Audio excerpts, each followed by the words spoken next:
सभी दर्शकों को मेरी ओर से नमस्कार। स्वागत है आप सभी का तिवारी एकेडमी में। आज के इस वीडियो में हम बात करने वाले हैं कक्षा 10 के सामाजिक विज्ञान में भूगोल के अध्याय 6 के विषय में। भूगोल का अध्याय 6 जिसका शीर्षक है विनिर्माण उद्योग। दोस्तों, इस अध्याय की शुरुआत जो है ना वो हो रही है हरीश के एक उदाहरण से। तो चलिए फटाफट से शुरू करते हैं। यहाँ पर हमें बताया है कि दिवाली के अवसर पर हरीश अपने माता पिता के साथ बाजार गया। उन्होंने उसके लिए कपड़े तथा जूते खरीदे। उसकी माँ ने बर्तन, चीनी, चाय और मृदा के दीप खरीदे। हरीश ने क्या देखा कि दुकानें अत्यधिक सामानों से भरी हुई थी। चीज़ों को इतनी अधिक मात्रा में देख करके वो हैरान हो गया था और उसके पिता ने समझाया कि जूते, कपड़े, चीनी आदि बड़े उद्योगों में मशीन द्वारा ये बनाए जाते हैं और छोटे उद्योगों में बर्तन बनाए जाते हैं तथा दीप जैसी चीज़ें व्यक्तिगत तौर पर कारीगरों के द्वारा घरेलू उद्योगों में बनाई जाती हैं। एक ही बात में, एक ही पैराग्राफ में हरीश के पिता ने हरीश को अंतर समझा दिया, है ना। काय काय में अंतर समझाया, अगर आप लोग ध्यान से सुने तो आपको ये पता चला होगा कि हरीश के पिता ने छोटे उद्योगों की बात करी जिसमें उन्होंने घरेलू उद्योग को शामिल किया, है ना। और इसके अलावा उन्होंने बहुत सारी चीज़ें हरीश को समझाने की कोशिश करी है कि कौन कौन सी चीज़ें कहाँ कहाँ पर बनाई जाती है, कैसे कैसे उनका विनिर्माण किया जाता है। अब सबसे पहले तो हम विनिर्माण का अर्थ समझ लेते हैं। मान लीजिए कि आपको कोई इमारत बनानी है, कोई इमारत तैयार हो रही है, तो आप उसे विनिर्माण नहीं कहेंगे, वो तो उसका निर्माण हो गया। तो फिर विनिर्माण क्या होता है? मोबाइल बनाना, है ना, ये विनिर्माण में आता है। आइए इसको और विस्तार से समझते हैं कि आखिर दोनों में क्या फ़र्क है, बुनियादी फ़र्क क्या है। चलिए शुरू करते हैं। सबसे पहले कच्चे पदार्थों की बात से, यहीं से शुरू हो रही है ना कहानी। दोस्तों, कच्चे पदार्थ जो होते हैं वो क्या होते हैं हम सभी जानते हैं, है ना। जैसे कि हम रोज़ भोजन करते हैं तो भोजन हम खाते हैं तो पका हुआ भोजन खाते हैं, है ना। तो जो कच्चा अनाज रहता है वो क्या हो गया? कच्चा पदार्थ हो गया, है ना। इसी प्रकार से आप समझ लीजिए कि ईंट हो गई या फिर रेत हो गई, सीमेंट हो गया, ये सब तो क्या है? कच्चा पदार्थ है। और हमने इससे क्या बनाया? बिल्डिंगें बनाई। यानी जिन वस्तुओं का उपयोग हम करते हैं जो हमें प्रकृति द्वारा प्रदत्त है, उनसे मिलकर के जो उत्पाद तैयार होता है ना, वो होता है हमारे उपभोग के लिए या हमारे उपयोग के लिए। तो जिन पदार्थों का हम उपयोग करते हैं ना हमारे उत्पाद को तैयार करने के लिए, वो कच्चे पदार्थ कहलाते हैं। तो हमें यहाँ पे क्या बताया है कि कच्चे पदार्थ को मूल्यवान उत्पाद में परिवर्तित करके अधिक मात्रा में वस्तुओं के उत्पादन को विनिर्माण या फिर वस्तु निर्माण कहा जाता है ना। मुझे उम्मीद है आपको ये बात समझ में आ गई होगी। अब हमसे ये पूछा जा रहा है कि क्या आप जानते हैं कागज़ लकड़ी से, चीनी गन्ने से और लोहा इस्पात लौह अयस्क से, और इसके साथ ही अगर बात करें एल्यूमिनियम की तो ये बॉक्साइट से निर्मित है। जी हाँ, हम जवाब देंगे भाई हम बिल्कुल जानते हैं, क्योंकि हमने इसके पहले अध्यायों को, इसके पिछले अध्यायों को बहुत अच्छे से देखा भी है, पढ़ा भी है, समझा और सुना और जाना है ना। तो हम ये जानते हैं। दोस्तों, अब समझिए, क्या आप ये भी जानते हैं कि कई किस्म के कपड़े ऐसे रेशों से बनते हैं जो रेशा उद्योग में बनते हैं। अगर द्वितीय कार्यों की बात करें ना तो इनमें लगे व्यक्ति कच्चे माल को परिष्कृत वस्तुओं में परिवर्तित करते हैं। स्टील, कार, कपड़ा उद्योग, बेकरी और पेय पदार्थों से संबंधित उद्योगों में लगे श्रमिक इसी वर्ग के अंतर्गत आते हैं। अब यहाँ पर हमें यह भी बताया है कि कुछ व्यक्ति जो हैं वो सेवाएं प्रदान करने में रोजगार प्राप्त करते हैं। तो दोस्तों, इस अध्याय में ना हम द्वितीय क्रियाओं के अंतर्गत विनिर्माण उद्योगों के विषय में पढ़ने वाले हैं मुख्य रूप से। भाई हमने प्राथमिक क्षेत्र पढ़ा है, द्वितीय क्षेत्र पढ़ा है और तृतीय क्षेत्र भी पढ़ा है। खास करके हमने ये अर्थशास्त्र में बहुत अच्छे से पढ़ा है, अगर आपको याद हो तो, है ना। तो प्राथमिक क्षेत्र क्या होता है? जैसे जिस पर कृषि से संबंधित, कृषि निर्भर कार्य होते हैं, किए जाते हैं। और द्वितीय क्षेत्र में जो अब हम इसमें पढ़ने वाले हैं, और सेवा क्षेत्र तृतीय क्षेत्र कहलाता है ना। ठीक है। तो दोस्तों, अभी हमने क्या देखा कि हम द्वितीय क्रियाओं को जो द्वितीय क्षेत्र के अंतर्गत की जाती हैं, उसमें जो विनिर्माण उद्योग है उसके विषय में पढ़ने वाले हैं।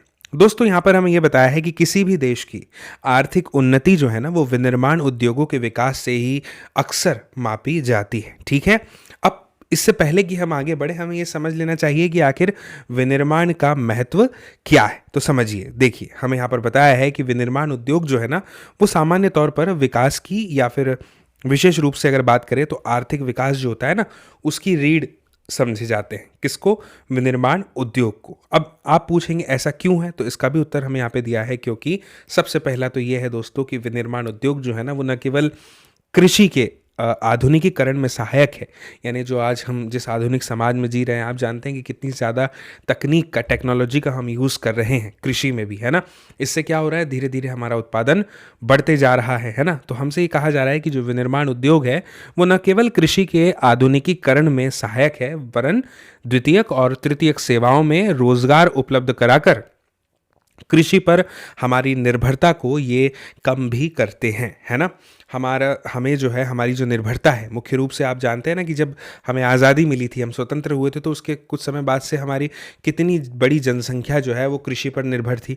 आज भी एक बड़ी जनसंख्या जो है वो कृषि पर ही निर्भर है। लेकिन हमसे ये कहा जा रहा है कि जो विनिर्माण उद्योग है ये कृषि को आधुनिकीकरण में भी सहायता प्रदान करते हैं, और इसके साथ साथ जो ये मेन काम करते हैं मुख्य रूप से, वो क्या है कि रोजगार उपलब्ध कराते हैं। ठीक है ना, ठीक है दोस्तों। इसके बाद दूसरे नंबर पर दिया हुआ है कि देश में ना औद्योगिक विकास जो है, देखिए आप ये समझ रहे हैं ना कि हम विनिर्माण के महत्व को पढ़ रहे हैं। अब क्यों है विनिर्माण का महत्व, इसका भी हमने एक कारण देखा, अब दूसरा देखने जा रहे हैं।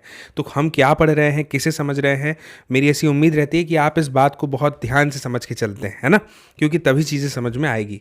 तो अब यहाँ पे बता रहा है कि देश में औद्योगिक विकास जो है वो बेरोजगारी और गरीबी उन्मूलन की एक आवश्यक शर्त मानी जाती है। अगर भारत की बात करें ना दोस्तों, तो हमें बताया है कि भारत में सार्वजनिक या फिर संयुक्त क्षेत्र में लगे हुए जो उद्योग हैं, इसी विचार पर आधारित थे। कौन सा? कि देश में जो औद्योगिक विकास है वो ही है जो बेरोजगारी और गरीबी उन्मूलन के लिए एक आवश्यक शर्त है। ये होगा तभी गरीबी दूर होगी, है ना, बेरोजगारी समाप्त होगी।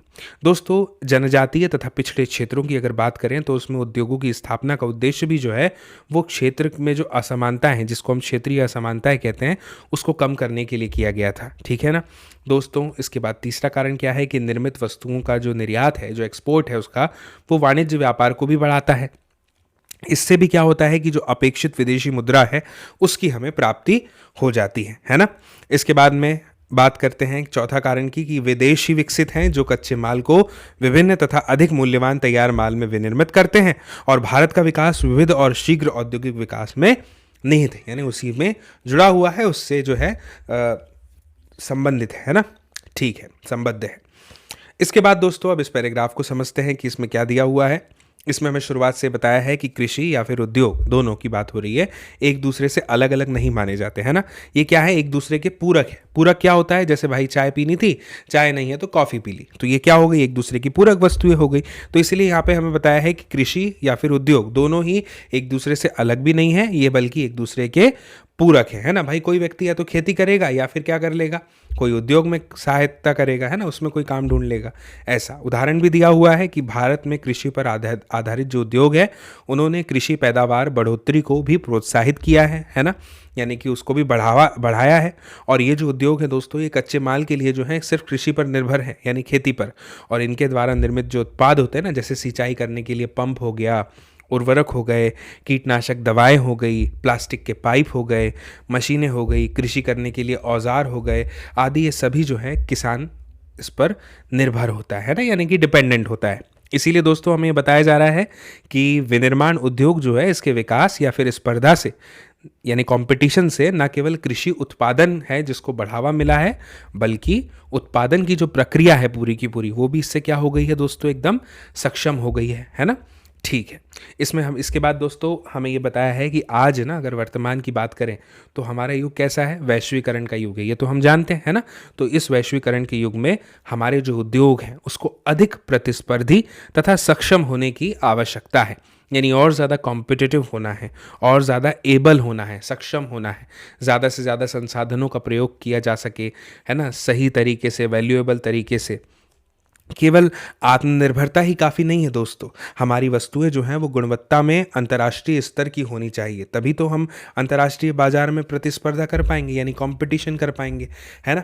हमारी वस्तु भी तो टक्कर देनी चाहिए ना, तभी तो कंपटीशन बराबर का होगा, है कि नहीं, है ना। ठीक है। इसके बाद में दोस्तों, जब हमने अब विनिर्माण के महत्व को बहुत अच्छे से, बहुत गंभीरता से समझ लिया है, तो अब जो है हमें बात करनी चाहिए राष्ट्रीय अर्थव्यवस्था में उद्योगों के योगदान की। भाई हमने बात तो कर ली कि प्रतिस्पर्धा होनी चाहिए, तो अब योगदान को भी तो जाने। तो सबसे पहले बात करते हैं राष्ट्रीय अर्थव्यवस्था में उद्योगों का योगदान, इस शीर्षक के अंतर्गत दिए हुए इस पहले पैराग्राफ में। यहाँ पे हमें क्या बताया है, पिछले 2 दशकों से यानी पिछले 20 वर्षों से दोस्तों, सकल घरेलू उत्पाद, आप बहुत अच्छे से जानते हैं सकल घरेलू उत्पाद यानी जीडीपी क्या होता है ना, हमने पहले भी पढ़ा है, देखा है, समझा है और जाना है ना। ठीक है। तो सकल घरेलू उत्पाद में विनिर्माण उद्योग जो है, इसका योगदान कितना बता रहा है, 27% में से 17% ही है। ठीक है, पिछले 20 सालों की गणना है ये, ठीक है ना। जीडीपी में विनिर्माण उद्योग का योगदान 27 में से कितना है, 17% है। क्यों? क्योंकि जो 10% भाग है ना दोस्तों बचा हुआ, वो खनिज खनन, गैस तथा विद्युत ऊर्जा का योगदान है। ठीक है, तो आप पूरे 27% की कहानी समझ गए कि 10% में खनिज खनन हो गया, गैस हो गया, विद्युत ऊर्जा हो गई, और जो 17% है वो है हमारा प्योर विनिर्माण उद्योग का योगदान। ठीक है ना। ओके। इसके बाद हमें क्या बताया जा रहा है, हमें बताया है कि भारत की अपेक्षा जो अन्य कुछ पूर्वी एशियाई देश है ना, उनमें विनिर्माण का जो योगदान है वो जीडीपी का 25 से 35% है, यानी सकल घरेलू उत्पाद का 25 से 35% है। और ये भारत की तुलना की जा रही है अलग बाकी एशियाई देशों से, है ना, एशिया में ही जो देश हैं उनसे। अब पिछले अगर 1 दशक की बात करें यानी पिछले सिर्फ 10 सालों की बात करें, तो भारतीय विनिर्माण क्षेत्र में 7% प्रतिवर्ष की दर से बढ़ोतरी हुई है। ठीक है ना। इससे हमें ये क्या पता चल गया कि जो हमारे 10 सालों की गणना है उसमें जो हमारा भारतीय विनिर्माण क्षेत्र है उसमें 7% से क्या हो गया है, इंक्रीमेंट हो गया है ना। ठीक है, और ये भी प्रतिवर्ष की दर से। अब दोस्तों बढ़ोतरी की ये जो दर है ना, ये अगले ही दशक यानी अगले 10 वर्षों में 12% अपेक्षित है, यानी कि 12% की जानी है, ऐसा लक्ष्य लेके हम चल रहे हैं। वर्ष 2003 से दोस्तों विनिर्माण क्षेत्र का विकास 9 से 10% प्रतिवर्ष की दर से हुआ है, और उपयुक्त सरकारी नीतियों और औद्योगिक उत्पादन में क्या हुई है, इसमें बढ़ोतरी हुई। और इसके नए प्रयासों से ना अर्थशास्त्रियों ने एक अनुमान लगाया है क्या, कि विनिर्माण उद्योग अगले 1 दशक में यानी अगले 10 वर्षों में अपना ये जो लक्ष्य है इसको पूरा कर सकता है। ठीक है दोस्तों, इस उद्देश्य से राष्ट्रीय विनिर्माण प्रतिस्पर्धा परिषद यानी अंग्रेजी में अगर कहें तो नेशनल मैन्युफैक्चरिंग कॉम्पिटिटिवनेस काउंसिल की स्थापना की गई है।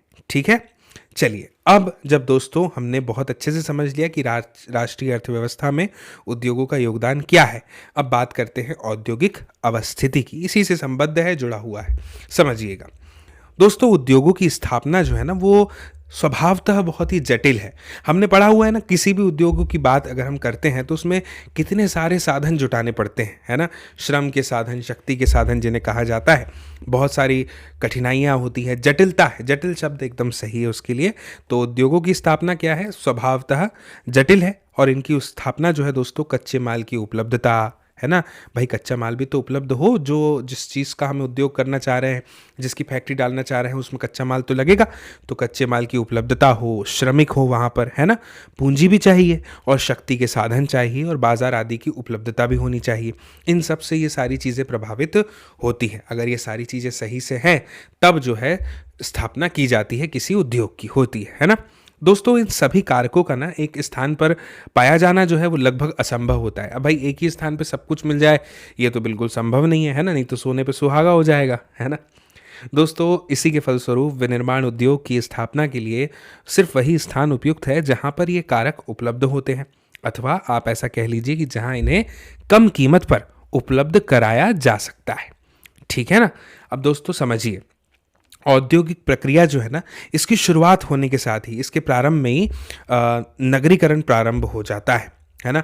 आसपास में जो है विकास होने लगता है, बहुत सारी चीज़ें उपलब्ध होने लगती है।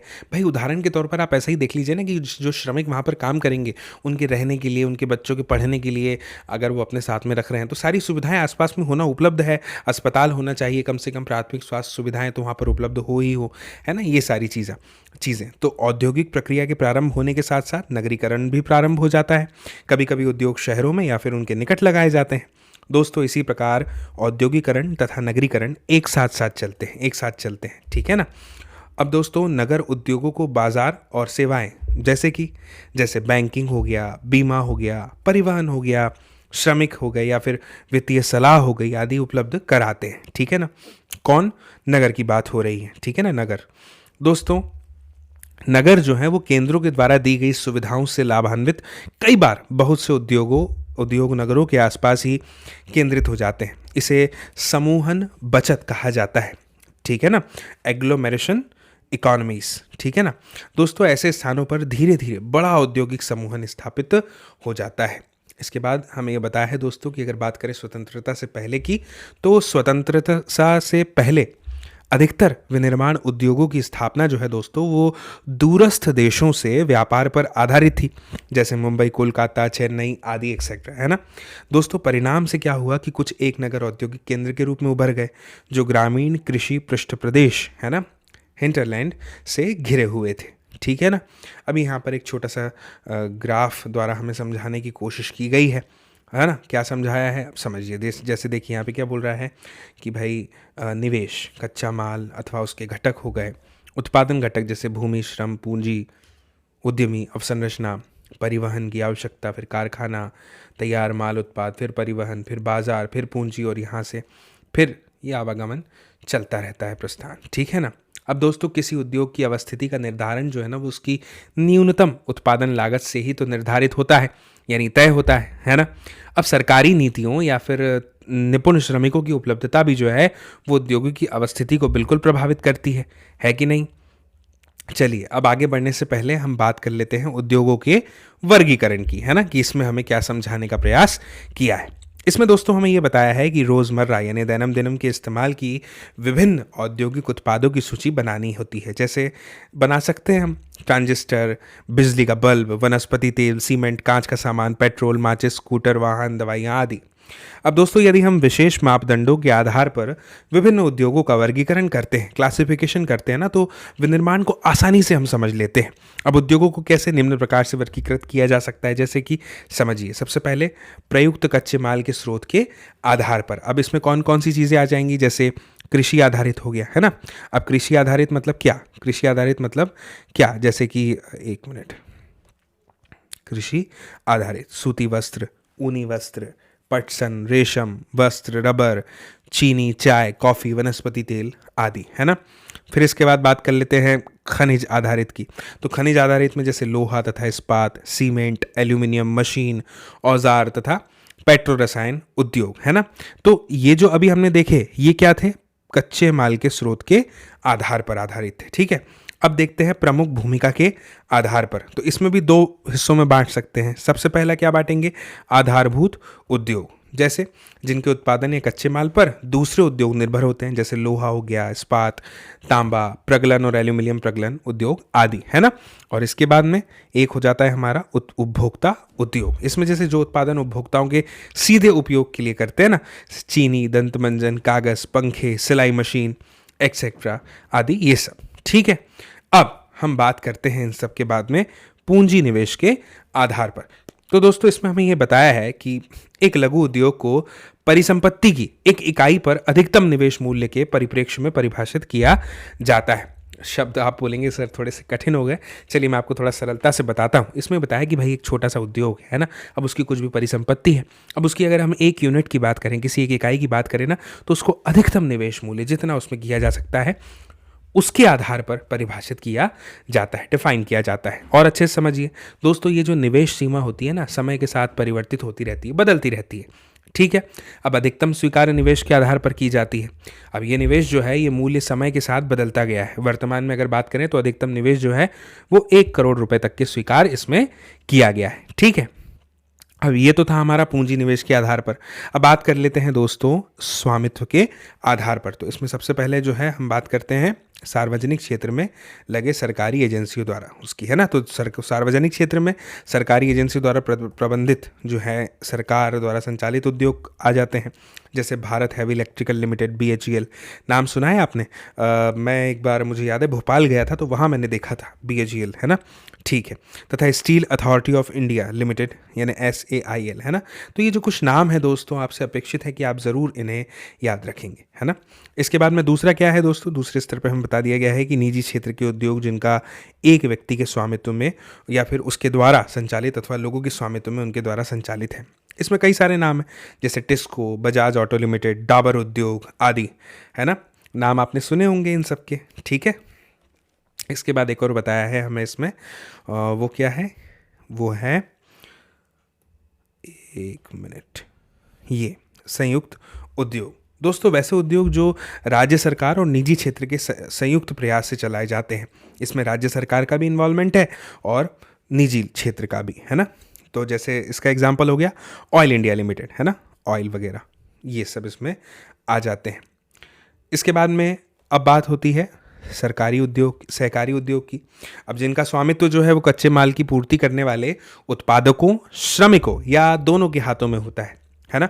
संसाधनों का कोष संयुक्त होता है और लाभ हानि का विभाजन जो है वो भी इसमें अनुपातिक होता है। जैसे महाराष्ट्र के चीनी उद्योग, केरल के नारियल पर आधारित उद्योग आदि इसमें दिए गए हैं।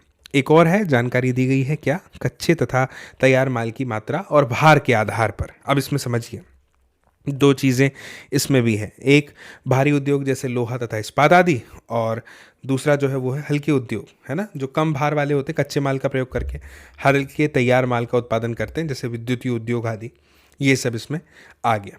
चलिए अब बात करते हैं दोस्तों फाइनली कृषि आधारित उद्योग की।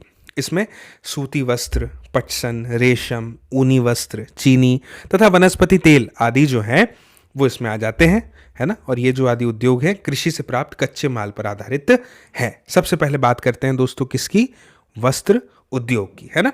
इसमें हमें यह बताया है दोस्तों कि भारतीय अर्थव्यवस्था में वस्त्र उद्योग जो है इसका एक अपना अलग ही महत्व है। क्यों है, क्योंकि इसका औद्योगिक उत्पादन में जो है महत्वपूर्ण योगदान है। दोस्तों देश का ये एक अकेला उद्योग है जो कच्चे माल से ना उच्चतम अतिरिक्त मूल्य उत्पाद तक की श्रृंखला में परिपूर्ण भी है और आत्मनिर्भर भी है ना, सेल्फ इंडिपेंडेंट है। अब बात करते हैं दोस्तों इसके बाद में किसकी, सूती वस्त्र उद्योग की। इसमें क्या बताया है कि प्राचीन भारत से अगर हम बात करें तो उसमें सूती वस्त्र हाथ से ही कताई और हथकरघा बुनाई तकनीकों से बनाए जाते थे। ये सब हमने इतिहास में बहुत अच्छे से पढ़ा है ना। अब 18वीं शताब्दी के बाद ना विद्युत करघों का उपयोग होने लग गया जो इलेक्ट्रिक से चलते हैं, और औपनिवेशिक काल के दौरान हमारे परंपरागत उद्योगों को बहुत हानि हुई, नुकसान हुआ। क्यों हुआ, क्योंकि हमारे उद्योग जो है ना वो इंग्लैंड के मशीन निर्मित वस्त्रों से कॉम्पीट नहीं कर पाए, स्पर्धा नहीं कर पाए, ये कारण है, ठीक है। चलिए मुझे उम्मीद है आपको ये बात समझ में आ गई। अब एक छोटी सी जानकारी जो आपसे MCQs में ज़रूर पूछी जा सकती है, तो ध्यान और कान दोनों से सुनिएगा। क्या है कि पहला सफल सूती वस्त्र उद्योग 1854 में लगाया गया, है ना। फिर यूरोप 2 विश्व युद्धों से जूझ रहा था और भारत जो है वो इंग्लैंड के अधीन था। ऐसे में इंग्लैंड में कपड़े की मांग आपूर्ति भारतीय सूती वस्त्र उद्योग में को इससे क्या मिला, प्रोत्साहन मिला। ये हमने पढ़ा था, आपको याद होगा, है ना, इतिहास में पढ़ा हुआ है, ठीक है। चलिए अब आगे बढ़ते हैं। अब हमें ये बताया जा रहा है दोस्तों कि आरंभिक वर्षों में, शुरुआत के वर्षों में सूती वस्त्र उद्योग जो है ये महाराष्ट्र और गुजरात के कपास उत्पादन क्षेत्रों तक के ही सीमित थे, यानी यहीं तक फैले हुए थे। कपास की उपलब्धता, बाजार, परिवहन, पत्तनों की समीपता, यानी कौन सा पत्तन इसके निकट है, श्रम, नमी युक्त जलवायु, ये सारे कारकों ने दोस्तों इसके स्थानीयकरण को भी बढ़ावा दिया कि भाई ये यहीं पे अच्छे से जो है फले फूलेगा, है ना। दोस्तों इस उद्योग का कृषि से निकट का संबंध है, ठीक है। और कृषकों की अगर बात करें ना तो कपास चुनने वालों, कृषकों, गांठ बनाने वालों, कताई करने वालों, रंगाई करने वालों, डिज़ाइन बनाने वालों, पैकेट बनाने वालों और सिलाई करने वालों को ये जीविका प्रदान करता है। सोचिए कितने सारे वर्ग इसमें आ गए, है ना। दोस्तों इस उद्योग के कारण ना रसायन, रंजक, मिल स्टोर तथा पैकेजिंग सामग्री और इंजीनियरिंग उद्योग की मांग जो है वो बढ़ती है, और इसी के फलस्वरूप इन उद्योगों का क्या होता है दोस्तों, विकास होता है ना। अब यहाँ पर हमें ये बताया है कि यद्यपि कताई कार्य महाराष्ट्र, गुजरात तथा तमिलनाडु, है ना, एक मिनट, तमिलनाडु में केंद्रित है, लेकिन हमें यह भी बताया है कि सूती, रेशम, जरी, काशीदारी आदि में बुनाई के परंपरागत कौशल और डिज़ाइन देने के लिए बुनाई जो है वो अत्यधिक विकेंद्रीकृत है। दोस्तों अगर बात करें ना तो भारत में कताई उत्पादन विश्व स्तर का है ना, यानी कि आप सोच लीजिए वर्ल्ड वाइड लेवल पर। लेकिन हमें यह भी बताया है कि बुना वस्त्र कम गुणवत्ता वाला है। क्यों? क्योंकि यह देश में उत्पादित उच्च स्तरीय धागे का अधिक प्रयोग नहीं कर पाता। अब बुनाई का कार्य हथकरघों, विद्युत करघों व मिलों में होता है। ठीक है ना? चलिए अब आगे बढ़ते हैं। हाथ से बुनी खादी कुटीर उद्योग के रूप में बुनकरों को उनके घरों में बड़े पैमाने पर रोजगार जो है ये प्रदान कराता है। ठीक है। इसके बाद में हमें ये बताया है कि हमारे देश में विद्युत चालित करघों तथा हाथ घरों द्वारा निर्मित लूमेस की अपेक्षा कारखानों के द्वारा निर्मित लूमेस जो है ये इसको कम करना बहुत ही महत्वपूर्ण है। चलिए अब बात करते हैं कि भारत जापान को सूत का निर्यात करता है। भारत में बने सूती वस्त्र के अन्य निर्यातक देशों की अगर बात करें ना दोस्तों, तो इसमें किन किन का नाम आता है? संयुक्त राज्य अमेरिका, फिर इंग्लैंड, इसके बाद में रूस, फ्रांस, पूर्वी यूरोपीय देश कौन से? नेपाल, सिंगापुर, श्रीलंका तथा अफ्रीका के देश इसमें सम्मिलित हैं। ठीक है, समझिए दोस्तों, सूती रेशे के विश्व व्यापार में ना हमारे देश की भागीदारी काफ़ी महत्वपूर्ण है, यानी इम्पॉर्टेंट है। अब इसमें हमें बताया है कि यह कुल अंतर्राष्ट्रीय व्यापार का लगभग 1/4 भाग है। हमारे कताई कारखाने विश्व स्तर पर प्रतिस्पर्धा कर सकते हैं और हम जो सूत पैदा करते हैं उसका उपभोग करने में सक्षम भी हैं। लेकिन दोस्तों हमें यह भी बताया गया है कि बुनाई और कताई, इसके साथ ही प्रक्रमण इकाइयाँ देश में उत्पन्न किए गए उच्च कोटि के धागे का उपयोग नहीं कर पाती हैं। ठीक है ना दोस्तों, अगर बात करें ना तो इस क्षेत्र में कुछ ही बड़े और आधुनिक कारखाने हैं तथा अधिकतर छोटी और बिखरी हुई इकाइयां ही हैं जिसका उत्पादन स्थानीय बाजार की मांग को पूरा कर पाता है बड़ी मुश्किल से। अब दोस्तों समझिए, यह इस उद्योग की एक बड़ी कमी है। इसके परिणाम से ना हमारे बहुत से कताई करने वाले सूती धागे का निर्यात करते हैं, एक्सपोर्ट करते हैं, जबकि परिधान निर्माताओं को कपड़ा आयात करना पड़ता है। समझिए आप कैसी विडंबना वाली स्थिति है ना, आप समझ पा रहे होंगे। एक छोटी सी जानकारी और दी है, धागा 85 रुपये प्रति किलोग्राम की दर से बेचा जाता है। अब अगर यह पतलून के रूप में बेचा जाए तो इसकी कीमत 800 रुपये प्रति किलोग्राम है। रेशे से धागा, धागे से कपड़ा और कपड़े से परिधान बनने के प्रत्येक चरण पर इस मूल्य में वृद्धि होती है। आप समझ रहे हैं? ठीक है दोस्तों, यद्यपि ना लंबे रेशे वाली कपास के उत्पादन जो है उसमें महत्वपूर्ण वृद्धि दर्ज की गई है, यानी एक महत्वपूर्ण वृद्धि हुई है उसमें, ऐसी बात जो है नज़र में आई है। इसके बाद भी इसे आयात करने की जो आवश्यकता है वो महसूस की जाती है।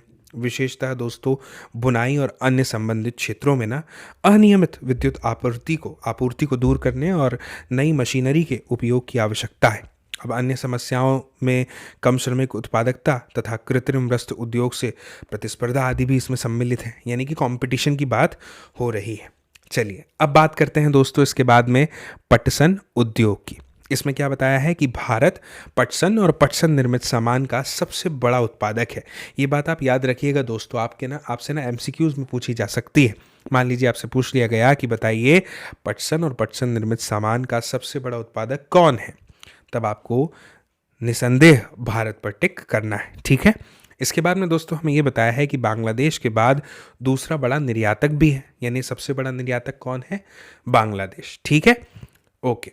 तो दोस्तों अब समझिए, वर्ष 2010-11 में भारत में लगभग 80 पटसन उद्योग थे। समझिए, इनमें अधिकांश जो है वो पश्चिम बंगाल में हुगली नदी के तट पर 98 किलोमीटर लंबी और 3 किलोमीटर चौड़ी एक सकरी मेखला में स्थित है। ये जानकारी आप याद रखिएगा। इसके अलावा एक और महत्वपूर्ण जानकारी है, वो क्या है कि पहला पटसन उद्योग कोलकाता के निकट रिशरा में 1855 में लगाया गया। 1947 में देश के विभाजन के बाद पटसन मिले तो भारत में रह गई, लेकिन 3/4 पटसन मिले जो थी वो भारत में रह गई जब देश का विभाजन हुआ, लेकिन 3/4 जूट उत्पादक क्षेत्र जो है वो पूर्वी पाकिस्तान यानी कि बांग्लादेश में चले गए। ठीक है, अब आगे बढ़ते हैं दोस्तों। आगे हमें ये बताया है कि हुगली नदी तट पर इनके स्थित होने के निम्न कारण हैं। वो क्या है समझिए, पटसन उत्पादक क्षेत्रों की निकटता, सस्ता जल परिवहन, सड़क, रेल और जल परिवहन का जाल, कच्चे माल का मिलों तक ले जाने में सहायक होना, कच्चे पटसन को संसाधित करने में प्रचुर जल, पश्चिम बंगाल और समीपवर्ती राज्य उड़ीसा, बिहार और उत्तर प्रदेश से सस्ता श्रमिक उपलब्ध हो जाना, कोलकाता के एक बड़े नगरीय केंद्र के रूप में बैंकिंग, बीमा और जूट के सामान के निर्यात के लिए पत्तन की सुविधाएं प्रदान करना आदि, ये सब कुछ इसमें जुड़ा हुआ है, सम्मिलित है। ठीक है, अब समझिए दोस्तों, इन उद्योग की चुनौतियों में अंतर्राष्ट्रीय बाजार में कृत्रिम वस्त्रों से और बांग्लादेश, ब्राज़ील, फिलीपींस, मिस्र तथा थाईलैंड जैसे अन्य देशों से कड़ी प्रतिस्पर्धा इसमें शामिल है, जुड़ी हुई है। ठीक है ना। यद्यपि दोस्तों पटसन पैकिंग की अनिवार्य प्रयोग की सरकारी नीति के कारण ना क्या हुआ, इसकी जो यहाँ पे हमें बताया गया है कि घरेलू मांग जो है वो बढ़ गई है। तथापि मांग बढ़ाने हेतु उत्पाद में विविधता यानी कि डाइवर्सिटी भी बहुत आवश्यक है ना। पटसन के प्रमुख खरीदार अमेरिका, कनाडा, घाना, सऊदी अरब, यूनाइटेड किंगडम और ऑस्ट्रेलिया है। ठीक है दोस्तों, इसके बाद हमें बताया है कि बढ़ते वैश्विक पर्यावरण अनुकूलन और जैव निम्नीकरण पदार्थों के लिए विश्व की बढ़ती जागरूकता ने ना फिर से जूट उत्पादों के लिए कुछ अवसर प्रदान किए हैं। ठीक है, चलिए अब आगे बढ़ते हैं और आगे बढ़ते हुए बात करते हैं चीनी उद्योग की। दोस्तों भारत का चीनी उत्पादन में ना विश्व में दूसरा स्थान है। समझिएगा, चीनी उत्पादन में विश्व में भारत का दूसरा स्थान है, लेकिन अगर उपभोग की आप बात करेंगे तो पहला है। ठीक है ना। लेकिन गुड़ और खांडसारी के उत्पादन में इसका प्रथम स्थान है। ये बात भी बिल्कुल याद रखने योग्य है भाई, बिल्कुल एमसीक्यूज में पूछी जा सकती है। इस उद्योग में प्रयुक्त कच्चा माल भारी होता है दोस्तों, तथा ढुलाई में इसके सुक्रोज की मात्रा जो है वो घट जाती है। चीनी मिलें उत्तर प्रदेश, बिहार, महाराष्ट्र, कर्नाटक, तमिलनाडु, आंध्र प्रदेश, गुजरात, पंजाब, हरियाणा तथा मध्य प्रदेश राज्यों में फैली हुई हैं। दोस्तों चीनी मिलों का 60% उत्तर प्रदेश और बिहार में है। ये उद्योग मौसमी है और इसीलिए सरकारी क्षेत्र के लिए उपयुक्त है। ठीक है दोस्तों, अब समझिए, पिछले कुछ वर्षों से ना इन मिलों की संख्या दक्षिणी और पश्चिमी राज्यों में, विशेषकर महाराष्ट्र में खास तौर से बढ़ी है। इसका मुख्य कारण यहाँ के जो गन्ने हैं ना, इसमें अधिक सुक्रोज की मात्रा है। समझ रहे हैं आप। अपेक्षाकृत ठंडी जलवायु भी गुणकारी मानी गई है इसमें, और इसके अतिरिक्त इन राज्यों में सहकारी समितियां भी सफल रही हैं। इसके बाद दोस्तों हमें ये बताया है कि इस उद्योग की प्रमुख चुनौतियां जो हैं वो कुछ इस प्रकार से हैं। तो इन चुनौतियों को आप थोड़ा ध्यान से समझिए, वो कौन सी है। इस उद्योग का अल्पकालिक होना है ना, कम समय के लिए, पुरानी और असक्षम तकनीक का इस्तेमाल किया जाना, परिवहन असक्षमता से गन्ने का समय पर कारखानों में ना पहुंचना, और खोई यानी बैगेज का अधिकतम इस्तेमाल न कर पाना। इसके बाद में अगर बात करें खनिज आधारित उद्योग की, तो ये वो उद्योग हैं जो खनिज और धातुओं को कच्चे माल के रूप में प्रयोग करते हैं। खनिज आधारित उद्योग ये कहलाते हैं। अगर बात करें लौह तथा इस्पात उद्योग की, तो इसके बारे में तो आप ज़रूर जानते ही हैं ना। लोहा और इस्पात उद्योग जो है दोस्तों एक आधारभूत यानी कि एक बेसिक उद्योग है, इंडस्ट्री है, क्योंकि अन्य सभी भारी और हल्के मध्यम उद्योग जो है ना वो इनसे बनी मशीनरी पर ही तो निर्भर है। विविध प्रकार के इंजीनियरिंग सामान, निर्माण सामग्री, रक्षा, चिकित्सा, टेलीफोन, वैज्ञानिक उपकरण और विभिन्न प्रकार की उपभोक्ता वस्तुओं के निर्माण के लिए इस्पात की आवश्यकता पड़ती है ना दोस्तों। इस्पात के उत्पादन तथा खपत को ना प्रायः एक देश के विकास का पैमाना माना जाता है। लोहा और इस्पात एक भारी उद्योग है। क्यों है भाई? क्योंकि इसमें प्रयुक्त कच्चा तथा तैयार माल दोनों ही भारी और स्थूल होते हैं, और इसके लिए अधिक परिवहन लागत की भी आवश्यकता पड़ती है। दोस्तों इस उद्योग के लिए ना लौह अयस्क, कोकिंग कोल, चूना पत्थर का अनुपात जो है वो लगभग 4:2:1 का है। ठीक है, लगता है मैंने गलत हाईलाइट कर दिया ऐसा। अब ठीक है दोस्तों, इस्पात को कठोर बनाने के लिए इसमें मैंगनीज की कुछ मात्रा की भी आवश्यकता पड़ती है इसे कठोर बनाने के लिए। ठीक है ना दोस्तों, ये हमें याद रखना चाहिए कि इससे निर्मित माल को बाजार और उपभोक्ताओं तक पहुंचाने के लिए भी सक्षम परिवहन की ही हमें आवश्यकता पड़ती है ना। वर्ष 2019 में हमें बताया है कि भारत 111 मिलियन टन इस्पात का विनिर्माण करके संसार में कच्चा इस्पात उत्पादकों में दूसरे स्थान पर था। ये स्पंज लौह का सबसे बड़ा उत्पादक है।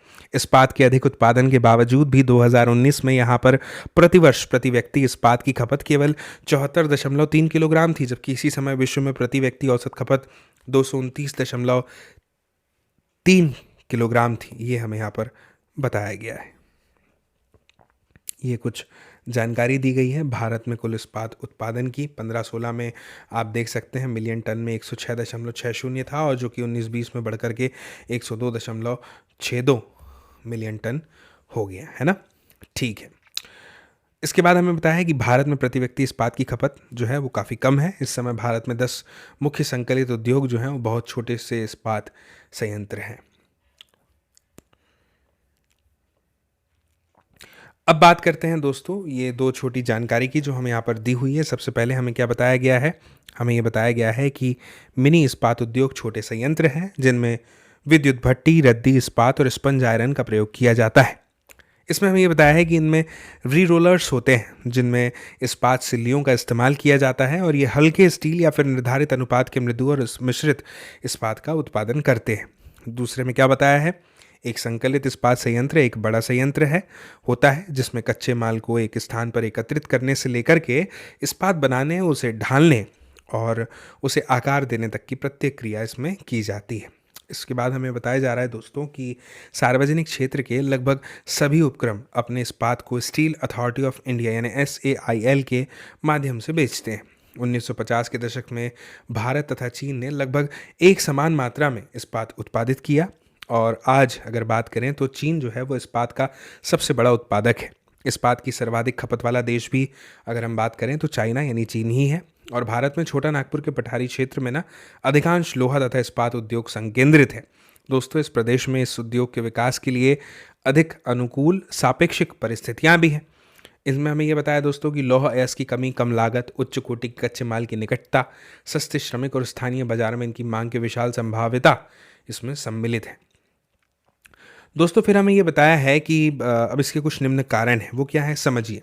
उच्च लागत तथा कोकिंग कोयले की सीमित उपलब्धता, कम श्रमिक उत्पादकता, ऊर्जा की अनियमित पूर्ति और अविकसित अवसंरचना आदि।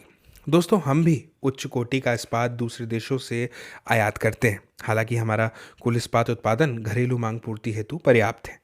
दोस्तों निजी क्षेत्र में उद्यमियों के प्रयत्न से तथा उदारीकरण और प्रत्यक्ष विदेशी निवेश ने इस उद्योग को प्रोत्साहन तो दिया है। इस्पात उद्योग को अधिक स्पर्धावान बनाने के लिए ना अनुसंधान और विकास के संसाधनों को नियत करने की महती आवश्यकता है ना। चलिए अब बात करते हैं एल्यूमिनियम प्रगलन यानी स्मेल्टिंग की। दोस्तों भारत में एल्यूमिनियम प्रगलन जो है वो दूसरा सर्वाधिक महत्वपूर्ण धातु शोधन उद्योग है। अभी हमने लोहा इस्पात पढ़ा था, याद रखिएगा, वो पहला था। दोस्तों ये हल्का, जंग अवरोधी, ऊष्मा का सुचालक, लचीला और अन्य धातुओं के सम्मिश्रण से अधिक कठोर बनाया जा सकता है। हवाई जहाज बनाने में, बर्तन तार बनाने में इसका प्रयोग किया जाता है। दोस्तों कई उद्योगों में इसका महत्व जो है वो इस्पात, तांबा, जस्ता और शीशे के विकल्प के रूप में भी किया जाता है कि इनकी जगह इसका उपयोग कर लिया जाए और इसी से जो है दोस्तों इसका जो महत्व है वो बढ़ गया है। दोस्तों देश के एल्यूमिनियम प्रगलन संयंत्र जो हैं वो आप हमेशा बिल्कुल याद रखिएगा। उड़ीसा, एक मिनट, हाँ, उड़ीसा, पश्चिम बंगाल, केरल, उत्तर प्रदेश, छत्तीसगढ़, महाराष्ट्र, तमिलनाडु राज्यों में स्थित है। ठीक है। इसके बाद दोस्तों ये चित्र आप देख रहे हैं, नालको प्रकालक में पट्टी लेप मिल है ना, इसका ये चित्र है। प्रगालकों यानी स्मेल्टर्स में दोस्तों बॉक्साइट का कच्चे पदार्थ के रूप में, जो कि भारी गहरे लाल रंग की चट्टान जैसा होता है, प्रयोग किया जाता है। ठीक है, ये चित्र इसी को दर्शाता है आगे जो दिया हुआ है हमें। इसके बाद दोस्तों हमें ये बताया है कि इस उद्योग की स्थापना जो है उसकी दो महत्वपूर्ण आवश्यकताएं हैं। क्या, समझिए। नियमित ऊर्जा की पूर्ति और कम कीमत पर कच्चे माल की सुनिश्चित उपलब्धता। अब बात करते हैं दोस्तों रसायन उद्योग की। दोस्तों भारत में रसायन उद्योग जो है ना वो बहुत तेजी से विकसित हो रहा है और इसके साथ फैल भी रहा है। इसकी भागीदारी जो है दोस्तों वो सकल घरेलू उत्पाद यानी GDP में लगभग 3% है ना। अब ये उद्योग जो है दोस्तों एशिया का तीसरा बड़ा और विश्व में आकार की दृष्टि से अगर बात करें तो 12वें स्थान पर है। इसमें लघु और बृहत दोनों ही प्रकार की विनिर्माण इकाइयाँ भी सम्मिलित हैं। दोस्तों इसके अलावा कार्बनिक और कार्बनिक दोनों क्षेत्रों में तीव्र वृद्धि इसमें दर्ज की गई है। अकार्बनिक रसायनों में दोस्तों सल्फ्यूरिक अम्ल, उर्वरक, कृत्रिम वस्त्र, प्लास्टिक, गोंद, रंग रोगन, डाई आदि निर्माण में प्रयोग जो होता है ना। नाइट्रिक अम्ल, क्षार, सोडा, ऐश, कांच, साबुन, शोधक, अपमार्जक, कागज में प्रयुक्त होने वाले रसायन है और इसके अलावा कास्टिक सोडा, ये सब इसमें शामिल है। दोस्तों इन उद्योगों का ना देश में विस्तृत फैलाव है, यानी विस्तृत रूप से फैले हुए हैं। ठीक है। कार्बनिक रसायनों में पेट्रो रसायन शामिल है जो कृत्रिम वस्त्र, कृत्रिम रबर, प्लास्टिक, रंजक पदार्थ, दवाइयाँ, औषध रसायनों के बनाने में प्रयोग किए जाते हैं। दोस्तों ये उद्योग तेल शोधनशालाओं या फिर पेट्रो रसायन संयंत्रों के समीप यानी कि निकट में स्थापित है। ठीक है ना। दोस्तों रसायन उद्योग अपने आप में एक बड़ा उपभोक्ता भी है। आधारभूत रसायन एक प्रक्रिया द्वारा अन्य रसायन उत्पन्न करते हैं जिनका उपयोग औद्योगिक अनुप्रयोग, कृषि तथा उपभोक्ता के बाजारों के लिए किया जाता है। ऐसे ही उत्पादों की एक सूची हम ज़रूर चाहें तो बना सकते हैं। अब बात करते हैं दोस्तों उर्वरक उद्योग की। दोस्तों उर्वरक उद्योग, अभी हमने रसायन उद्योग पढ़ा है ना, याद रखेंगे आप। उर्वरक उद्योग जो है दोस्तों वो नाइट्रोजनी उर्वरक, मुख्य रूप से अगर बात करें तो यूरिया है ना, फास्फेटिक उर्वरक यानी कि डीएपी, तथा अमोनियम फास्फेट और मिश्रित उर्वरक जिसमें 3 मुख्य पोषक उर्वरक हैं जैसे नाइट्रोजन, फास्फेट और पोटाश। तो दोस्तों इसके उत्पादन क्षेत्रों के इर्द गिर्द ये केंद्रित है। तीसरा अर्थात पोटाश जो है वो पूरी तरह से आयात किया जाता है। क्यों? क्योंकि हमारे देश में दोस्तों वाणिज्यिक रूप से या किसी भी रूप में प्रयुक्त होने वाला पोटाश या पोटेशियम यौगिकों के भंडार बिल्कुल नहीं है। ठीक है। हरित क्रांति के बाद ना दोस्तों ये उद्योग देश के अन्य अनेक भागों में भी फैल गया। गुजरात, तमिलनाडु, उत्तर प्रदेश, पंजाब, केरल राज्य कुल उर्वरक उत्पादन का लगभग 50% उत्पादन करते हैं। दोस्तों अन्य महत्वपूर्ण उत्पादक राज्य जो है ना वो जिसमें नाम आता है आंध्र प्रदेश, उड़ीसा, राजस्थान, बिहार, महाराष्ट्र, असम, पश्चिम बंगाल। ठीक है। और इसके साथ में नाम आता है किसका? गोवा, दिल्ली, मध्य प्रदेश तथा कर्नाटक। ठीक है।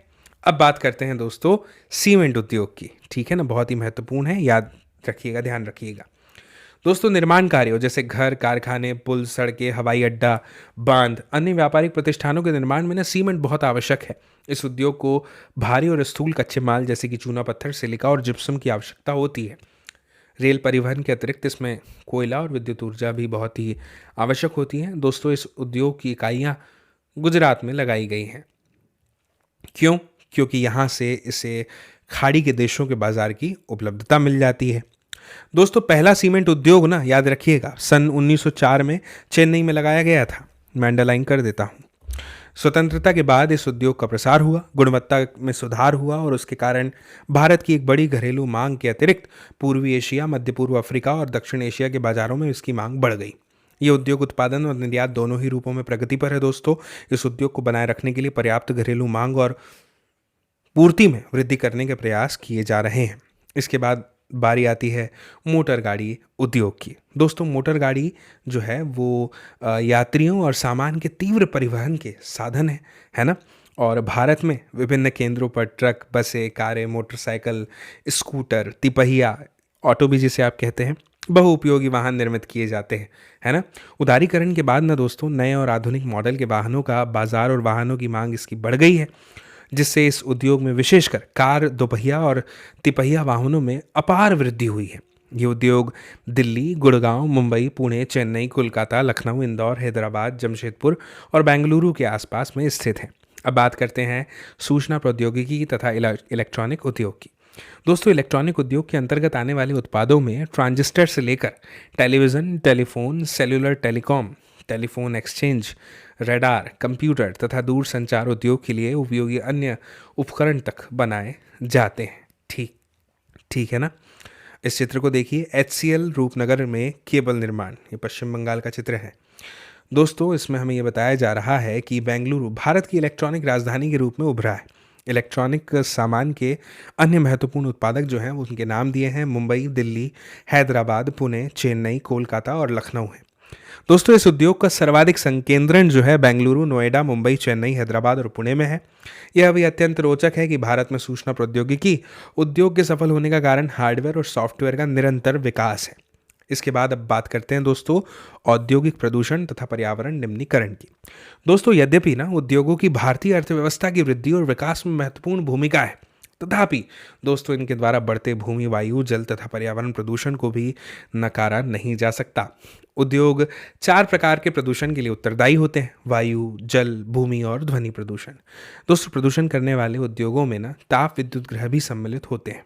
अगर बात करते हैं अब वायु प्रदूषण की, दोस्तों अत्यधिक अनुपात में अनचाही गैसों की उपस्थिति जैसे कि सल्फर डाइऑक्साइड जिसे SO2 के नाम से भी जानते हैं, कार्बन मोनोऑक्साइड जिसे CO कहा जाता है, ये वायु प्रदूषण का कारण है।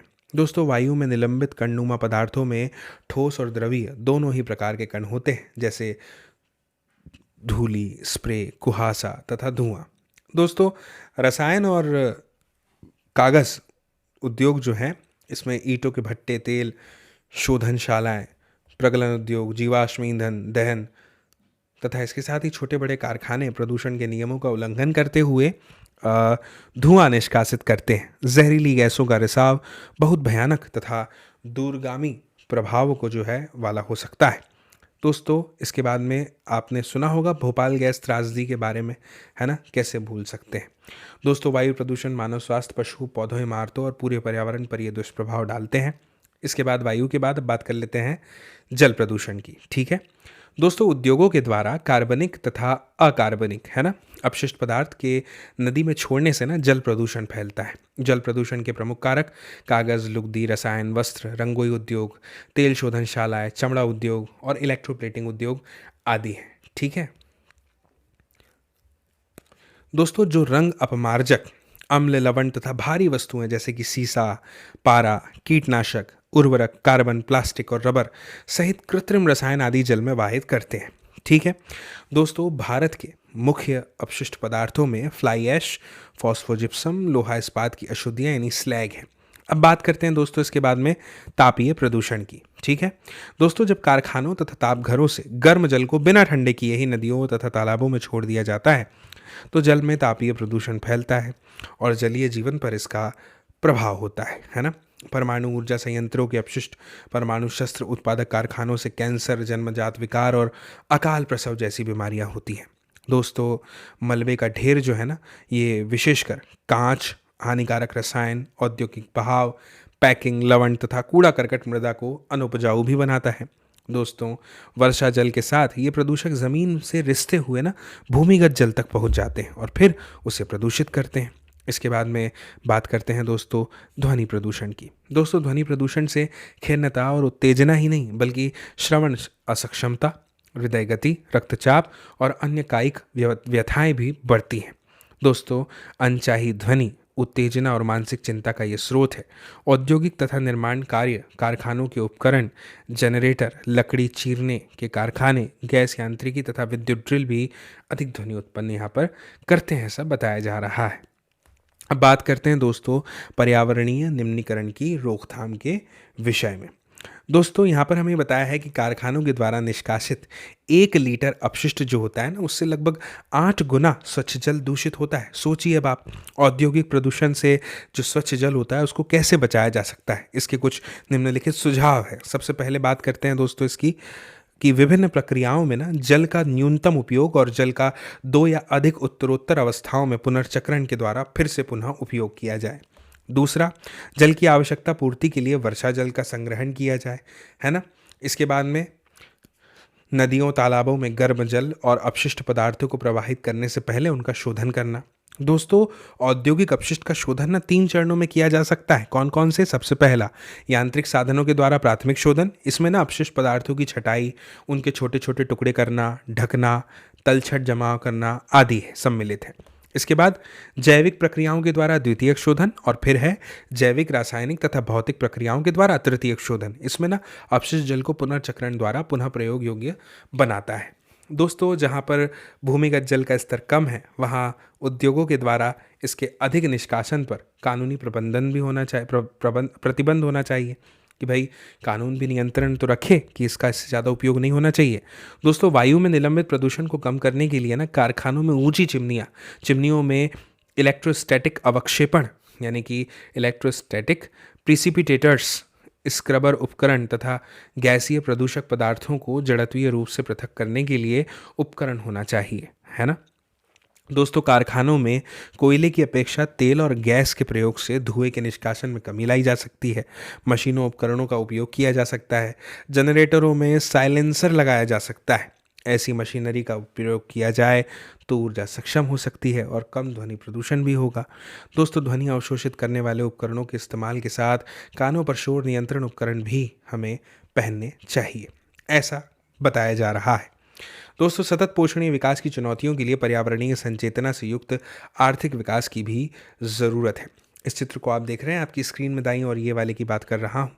फरीदाबाद में यमुना एक्शन प्लान के अंतर्गत वाहिद मल उपचार संयंत्र है। इसके बाद दोस्तों ये छोटी सी जानकारी जो है हमें यहाँ पर दी हुई है ना, राष्ट्रीय ताप विद्युत गृह एनटीपीसी द्वारा दिखाया गया ये मार्ग है। भारत में दोस्तों राष्ट्रीय ताप विद्युत गृह कॉरपोरेशन विद्युत प्रदान करने वाली मुख्य निगम है। इसके पास में दोस्तों पर्यावरण प्रबंधन तंत्र यानी ईएमएस जो है 14001 के लिए आईएसओ प्रमाण पत्र भी है। दोस्तों ये निगम प्राकृतिक पर्यावरण और संसाधन जैसे जल, खनिज तेल, गैस तथा ईंधन संरक्षण नीति का हिमायती है तथा इन्हें ध्यान में रखकर ही विद्युत संयंत्रों की स्थापना करता है। अब आप कहेंगे कि ऐसा किस प्रकार से संभव है, तो वो भी उसने बताया है कि यहाँ पर निम्न उपायों से ये संभव हो गया है। समझिए, सबसे पहले आधुनिकतम तकनीकों पर आधारित उपकरणों का सही उपयोग करके तथा विद्यमान उपकरणों में सुधार करके, भाई जो पहले से हैं उनमें सुधार किया जा सकता है। दूसरा, अधिकतम राख का इस्तेमाल करके अपशिष्ट पदार्थों का न्यून उत्पादन करके। तीसरा, पारिस्थितिकी संतुलन बनाए रखने के लिए हरित क्षेत्र की सुरक्षा और वृक्षारोपण के लिए प्रेरित करके। चौथा, तरल अपशिष्ट प्रबंधन, राख युक्त जलीय पुनर्चक्रण तथा राख संग्रह यानी ऐश पॉन्ड प्रबंधन द्वारा पर्यावरण प्रदूषण को कम करना। इसके बाद सभी ऊर्जा संयंत्रों का पारिस्थितिकीय रूप से मॉनिटर तथा समीक्षा करना और ऑनलाइन आंकड़ों का प्रबंधन करना। ये रामागुंडम संयंत्र का चित्र है, आप इसे देख सकते हैं, है ना। दोस्तों मुझे उम्मीद है कि ये अध्याय आपको पूरी तरह से समझ में आया होगा और इस अध्याय में दी गई हर जानकारी आपको बहुत अच्छे से समझ में आई होगी और मेरी ऐसी भी अपेक्षा है कि आप ज़रूर इस अध्याय से पूरी तरह से इस वीडियो से संतुष्ट होंगे। और दोस्तों अगर ऐसा है तो आपसे ये अपेक्षा है कि आप ज़रूर इस वीडियो की लिंक को शेयर करेंगे, साझा करेंगे अपने दोस्तों, मित्रों, साथियों, सहपाठियों, परिजनों के साथ में, ताकि वे लोग भी देख पाएँ इस वीडियो को, समझ पाए इस जानकारी को, इस अध्याय को। और दोस्तों आप सभी के साथ में जल्द ही मुलाकात होगी अगले अध्याय के साथ, अगले वीडियो में। तब तक के लिए नमस्कार।